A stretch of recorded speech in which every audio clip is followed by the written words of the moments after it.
Good evening, Toastmasters of today, fellow Toastmasters and guests. Good evening. Let me confess something. I'm a shameless salesman.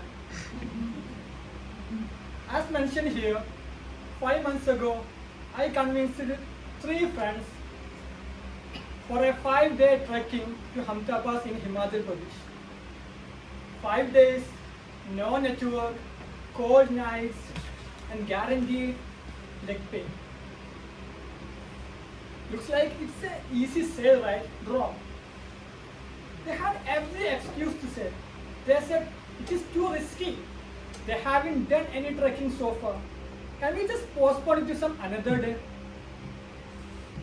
It is when I use my secret weapon. No logic, no persuasion, just force. Just silence. Whenever they ask me, are you sure that we can do this? Then I just pause. I looked confident, smiled, and I answered that. Exactly, but it is why we should do the trekking, so we can understand whether we are capable or not. It is why my Toastmasters, our secret weapon is silence. Whenever your mind goes blank, just pause. Whenever you just finish your best argument, just pause.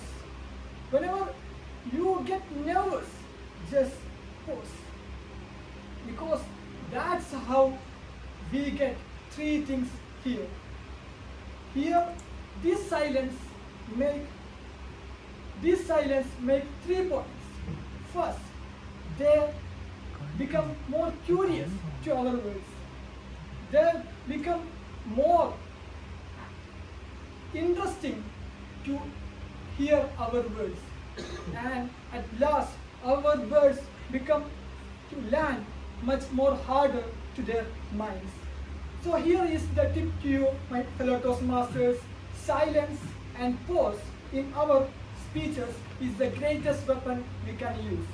So I encourage each and every speakers to use this weapon in their speeches, because every salesman don't talk too much.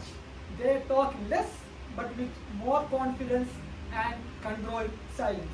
Thank you, and back to you, Toastmaster. Thank you so much.